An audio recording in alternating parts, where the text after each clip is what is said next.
नमस्कार, मैं चेतना शाह और आप सुन रहे हैं सदियों का वादा। रुद्राक्षी के ऑफिस से बाहर निकलते ही केबिन में एक भारी सन्नाटा छा गया। रुद्रांश जो अब तक दहा रहा था, अचानक शांत हो गया। उसने अपनी कुर्सी के पीछे झुककर आंखें बंद कर ली। बाहर से पत्थर दिखने वाले रुद्रांश के अंदर एक तूफान चल रहा था। रुद्रांश मन में सोचते हुए, माफ कर देना रुद्राक्षी, तुम्हें यहाँ से दूर भेजना ही तुम्हें बचाने का एकमात्र रास्ता था।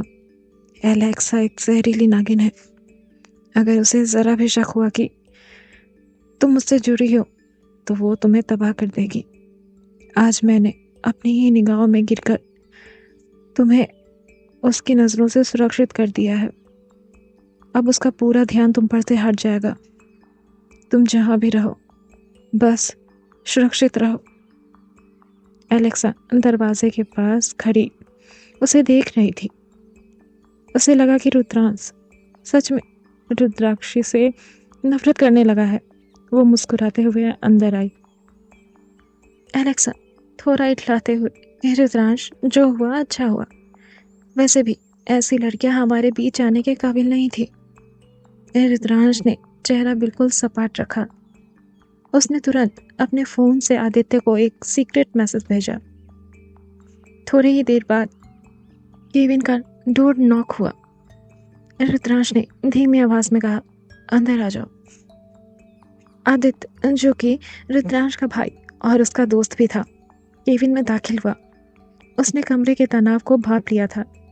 रुद्रांश ने एलेक्सा की ओर देखा। रुद्रांश थोड़े रूखेपन से, एलेक्सा, क्या तुम हमें कुछ देर के लिए अकेला छोड़ सकती हो? मुझे और आदित्य को एक नए प्रोजेक्ट और फाइलों पर कुछ जरूरी चर्चा करनी है। एलेक्सा जाना तो नहीं चाहती थी, पर उसने अपनी अच्छी दोस्त वाली छवि बनाए रखने के लिए सिर हिला दिया और बाहर निकल गई। उसके जाते ही आदित्य ने रुद्रांश के करीब आकर धीमी आवाज में उससे कुछ पूछा। रुद्रांश ने धीमी आवाज में उसे कुछ निर्देश दिए, जिसे सुनकर आदित्य हल्का सा मुस्कुराया। आदित्य धीमे से, समझ गया भाई, काम हो जाएगा। तुम्हारी प्लानिंग वाकई बहुत गहरी है। आदित्य के ऐसा कहने पर रुद्रांश ने एक हल्की सी मुस्कान दी। उसके दिमाग में अभी क्या चल रहा था और आदित्य उससे क्या बातें कर रहा था, ये तो आने वाला वक्त ही बताएगा। इन सब के बीच कुछ दिन यूं ही गुजरते रहे। रुद्रांश और रुद्राक्षी के बीच का रिश्ता अब एक नए मोड़ पर आ गया था। रुद्रांश अक्सर अतिथि व्याख्या यानी कि गेस्ट लेक्चरर के तौर पर रुद्राक्षी के यूनिवर्सिटी में जाने लगा। वो देखना चाहता था कि रुद्राक्षी अपनी पढ़ाई और खुद को कैसे संभाल रही है। यूनिवर्सिटी के गलियारों में जब रुद्रांश के जूतों की आहट गूंजती तो रुद्राक्षी का दिल अनजाने में ही तेजी से धड़कने लगता। वो जानती थी कि वो उसका लेक्चर लेने आ रहा है, लेकिन उसने अपने चेहरे पर प्रोफेसर होने का मुखौटा पहन रखा है। रुद्रांश ने क्लास में कदम रखा। उसकी नजरें सबसे पहले पहली बेंच पर बैठी रुद्राक्षी पर गई। उसने सफेद रंग का कुर्ता पहना था, जो उसकी सादगी को और निखार रहा था। रुद्रांश गंभीर आवाज में, आज हम एथिलीज इन बिजनेस पर बात करेंगे। रुद्राक्षी, आपके हिसाब से किसी के भरोसे को तोड़ना बिजनेस में क्या मायने रखता है? रुद्राक्षी धीमे से खड़ी हुई। उसने रुद्रांश की आंखों में नहीं बल्कि सीधे ब्लैक बोर्ड की तरफ देखा। उसकी आवाज में हल्की सी कंपन थी, जैसे रुका हुआ बारिश बूंद भरकर गिरने को बेताब हो। रुद्राक्षी, भरोसा एक कांच की तरह होता है सर। अगर एक बार दरार आ जाए तो चेहरा साफ नहीं दिखता, पर कभी कभी हम जिसे दरार समझते हैं वो बस धूल होती है, जिसे साफ करने की कोशिश कोई नहीं करता।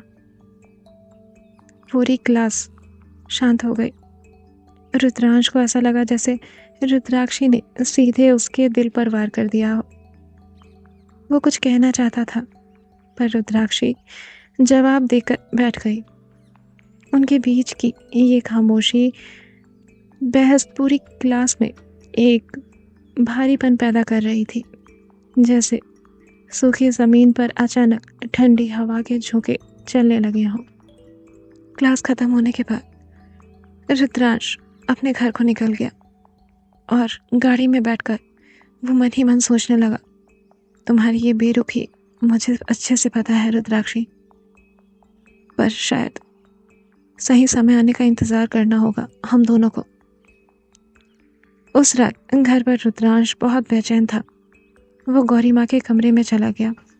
गौरी माँ उसे देखते ही समझ गई कि उसका बच्चा आज फिर खुद से लड़ रहा है। उन्होंने उसे पास बुलाया और उसका सिर अपनी गोद में रख लिया। रुद्रांश, जो कि अक्सर अपने सारे दिल की बातें गौरी माँ से कहा करता, उसने एलेक्सा और रुद्राक्षी के बीच की जो घटना हुई थी उसके बारे में गौरी माँ को बता रखा था। और गौरी माँ, जिन्हें पहले ही एलेक्सा पर शक हो चुका था, वो जानती थी कि एलेक्सा कोई सीधी लड़की नहीं, और रुद्राक्षी को उन्होंने पार्टी में ही भाप लिया था उसकी सादगी से। रुद्रांश, माँ, मैं उसे जितना दूर करना चाहता हूँ वो उतना ही मेरे विचारों के करीब आ जाती है। उसकी खामोशी मुझे काटती है माँ।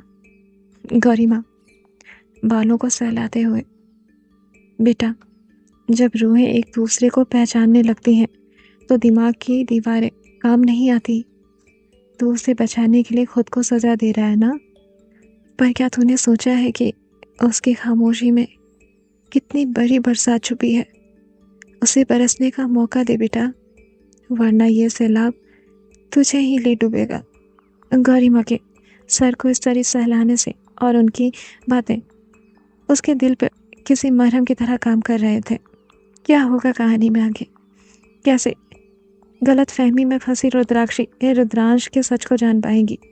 कैसे उसे पता लगेगा कि रुद्रांश ने जो भी किया उसकी भलाई के लिए किया? क्या मोड़ लाएगी कहानी? जानने के लिए सुनते रहिए सदियों का वादा। और हमारी कहानी अगर आपको पसंद आए तो प्लीज़ चैनल को लाइक और सब्सक्राइब ज़रूर करें।